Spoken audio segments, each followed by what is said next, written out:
Because of the damage to the United States steel industry that those exceptions and exclusions have imposed, we're now, this order would reimpose that 25% ad valorem tariff rate on imports of steel, and it's presented for your signature now. Okay. Do you understand what that means? It's a big deal. It's a big deal. This is the beginning of making America rich again. So essentially, we're putting on a 25% tariff without exception on all aluminum and all steel. And it's going to mean a lot of businesses are going to be opening in the United States. Now, we're going to be meeting over the next 4-week period, maybe on a weekly basis, and maybe we'll do a couple of them at different times and maybe together.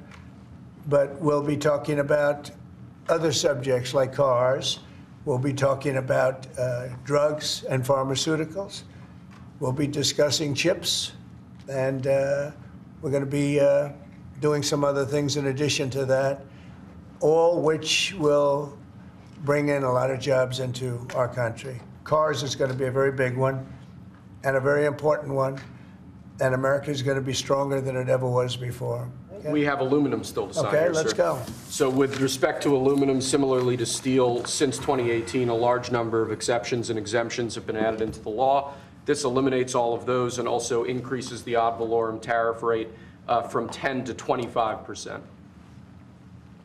Mostly the last part is the most important, right, would you say? Totally. So basically, this is aluminum, the same thing, no exceptions, no nothing.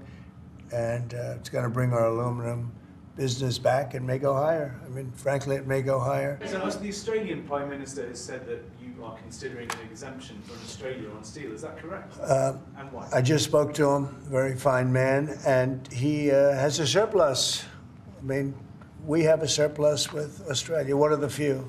And the reason is they buy a lot of airplanes. They are rather far away, and they need lots of airplanes. And we actually have a surplus. It's one of the only countries which we do. And I told him that that's something that we will give great consideration to. And would you consider one for the UK as well? Well, we have a huge deficit with the UK. Big difference.